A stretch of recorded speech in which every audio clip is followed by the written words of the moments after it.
안녕하세요. 강남바둑입니다. 초중급자들을 위한 기본사활 세 번째 시간인데요. 이 흑돌 6점을 어떻게 살리느냐, 이것이 이 문제의 포인트입니다. 급소는 이렇게 두는 건데요. 단수 치면 단수 쳐가지고 패가 나게 됩니다. 그래서 이 바둑에서는 이 궁도를 잘 알아야 되는데요. 사는 궁도와 죽는 궁도. 뭐 대표적으로 잡히는 궁도라고 하면은 유명한 게 있죠. 오궁도화. 이런 오궁도화가 유명한 이제 궁도인데요.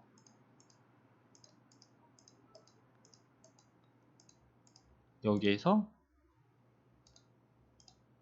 백이 손을 빼면 잡힌다. 이게 오궁도화죠.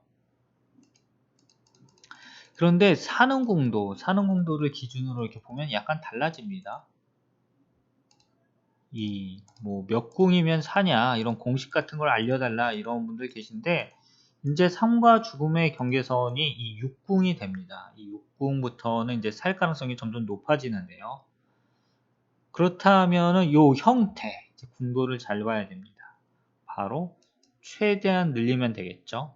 붙이면은 아래 좌우 동용은 중앙의 급소다 이렇게 두고요. 또 치중하면은 위에서 찍고 늘 때 뒤에서 단수 칩니다. 그래서 단수 치면 따내 가지고 요 흑돌은 살게 되는 거죠. 자, 요 형태는 이제 쌍쌍바 사월이라고 하는 문제인데요. 두 개 형태입니다. 그런데 이 공배가 하나 비어 있어서 흙이 먼저 두면 살 수가 있습니다. 여기서 이제 실수를 하는 게 궁도를 최대한 넓히겠다 이렇게 두는 건데요. 이걸 두면은 백이 젖히고 호구 칠 때 붙입니다. 그리고 단수 치면 있고요. 따내면은 단수 쳐서 흑돌이 전부 잡히게 됩니다. 그리고 흙이 아래로 빠지면 치중하고요. 붙이면 끊고 단수 칠 때 단수 치고 따내면은 젖혀가지고 또 흑돌이 잡히게 되는 겁니다. 그래서 여기서 흙이 어떻게 두어야 되느냐, 바로 호구를 쳐야 되는데요. 백이 젖히면은 빠져서 살게 됩니다. 두면은 따내가지고 살게 되죠.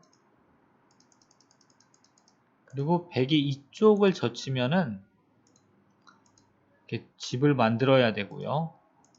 흙이 아래로 이것도 이제 번개사공이라고 하는데요. 이렇게 두었다가는 다 된 밥에 이제 코를 빠뜨리는 이런 상황이 나옵니다.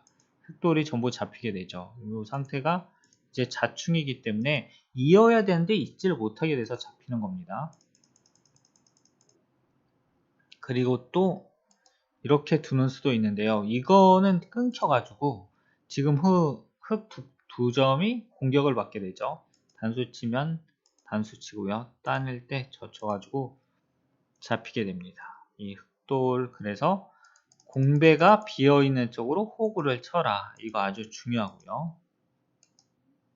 자, 세 번째 문제입니다. 삶의 급소는 궁도를 넓히느냐 아니면은 급소를 두느냐 이것인데요. 실전에서는 이런 상황에서 이제 실수를 하는 게, 이게 사활이라면 거의 실수를 안 하는데 조금이라도 더 이득을 보려고 하다 보면 이런 간단한 상황에서도 실수가 나오게 마련입니다. 자, 또 요 형태인데요. 그냥 얼핏 봐서는 쉽게 사는 것 같아 보여요. 뭐냐, 단수 치면은 이렇게 사는 것 같아 보이는데, 흑이 단수 쳤을 때 백이 단수를 치고요. 따내면 이어서 흑돌이 전부 잡히게 됩니다.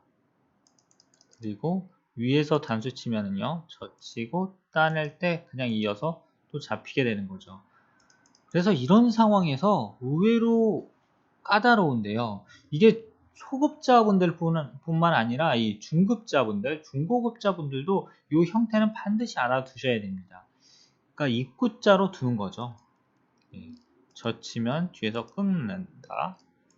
막으면 단수 치고 단수 칠 때 따낸다. 그래서 백이 뒤에서 이제 조일 수밖에 없는데, 이때 한 점을 잡으면요, 이게 깔끔하게 살게 됩니다. 이런 상황에서는 진짜 한 수로 인해 승패가 갈리게 되니까 여러분들이 항상 이제 조심하셔야 되겠습니다. 자, 4할의 급소는 여기서 이제 이 문제가 이제 정답이 패다 이러면 너무 쉬운데요. 패가 아니죠. 끊으면은 뒤에서 단수 치고요. 따내서 패가 됩니다. 그리고 나가면은 있고 또 따내는데요. 여기서는 흑이 이렇게 치중하는 수가 좋습니다.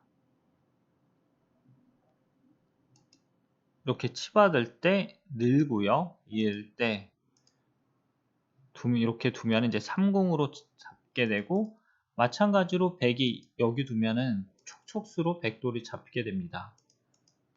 그리고 백이 또 붙이는 거는 끊어서 양자충이 되죠. 어느 쪽으로도 백돌이 들어올 수가 없습니다. 하지만 여기서도 조심하셔야 될 게 한 가지 있는데요. 이 옆에다가 두는 겁니다. 옆에다가 둬도 이제 똑같다 이렇게 보여지는데, 옆에서 두면은요, 백에 붙이고 단수 칠 때 단수 치고 따내서 이 백돌이 패가 되게 되죠. 그래서 그냥 잡을 수도 있는 돌인데 패가 나면 되겠습니까? 안 되겠습니까? 당연히 안 되는 거죠. 자, 이 백돌을 무조건 잡는 수. 이럴 때는 궁도를 줄이는 게 아니죠. 이렇게 두면은 한 집을 내버리니까. 그러니까 이게 실전이라면 이제 손해 볼까봐. 예, 그런데 일단 호구는 어떻게 해라? 들여다봐라.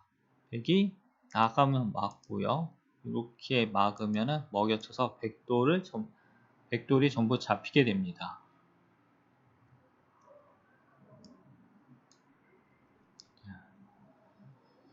다음 문제인데요. 수순을 아주 잘 찾아야지 백돌을 잡을 수 있습니다. 여기서 그냥 무턱대고 이런 식으로 두는 거는요, 백돌이 그냥 살아버리게 되는데요. 또 붙이면은 아래로 빠지고요. 들여다보면 있고 이어서 이게 백이 되게 됩니다. 빅이 되게 됩니다. 백이 아니라 백이 빅이 되게 되는 거죠. 그래서 흑은 여기를 먼저 젖히고요. 단수 치면 먹여치고 따낼 때 붙여가지고 이 백도를 다 잡을 수 있는데요. 만약 백이 위를 잇는다 그러면은 찌르고 단수 칠 때 붙여서 따내면 또 붙여가지고 이 백돌이 전부 잡히게 됩니다.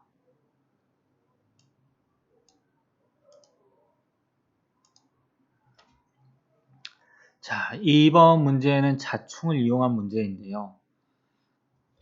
그냥 처음 생각하는 것은 백돌을 잡고 싶으니까 이렇게 단수 치거나, 또는 아래쪽에서 단수 치고 백이 일 때 젖혀서 이 백돌들을 잡으러 가는 겁니다.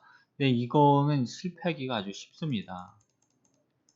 그리고 뭐 이렇게 막으면은요, 단수 쳐가지고 또 이거 마찬가지로 백돌이 그냥 살게 되는 거죠. 그래서 이럴 때 아주 좋은 수법이 있는데요. 흙이 젖히고요. 막을 때 위에서 단수를 치는 겁니다. 그리고 따내면 이제 따내 가지고요. 이 귀 쪽 백이 전부 잡히게 되는 거죠. 그래서 이런 젖히는 이런 발상을 이제 자유자재로 할 수 있어야 되는데요. 단수 치면 있고 따내면 연결해 가지고요. 이것도 백이 잡히게 됩니다.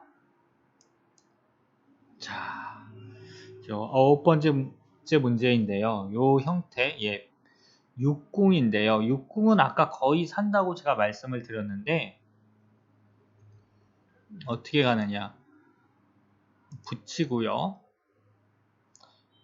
백이 둘 때 꽉 틀어 막는 수가 있습니다. 이 수가 아주 중요한데, 지금 백이 위에서 단수를 쳐야 되는데요. 그럼 흑한테 잡히게 되죠. 그리고 백이 단수를 치면 흑이 단수를 치고, 따낼 때 가운데 싹 둬서요. 요 백돌이 잡히게 됩니다. 그리고 이 옆을 붙이는 건 약간 이야기가 달라지는데, 뭐 아까와 똑같아 보이지만 끊을 때 백이 단수 쳐서 두 점을 잡습니다. 그리고 아래쪽을 내려도 마찬가지로 백이 이어가지고 쉽게 살게 되는 거죠. 흑의 실패입니다. 드디어 오늘의 이제 마지막 문제로 넘어가 보도록 하겠습니다. 오늘의 마지막 문제인데요. 단수 치면 단수 치고요. 따내면 아래로 빠져서 여기 이제 100이 쉽게 살게 됩니다. 그래서 어떻게 두느냐 이건데,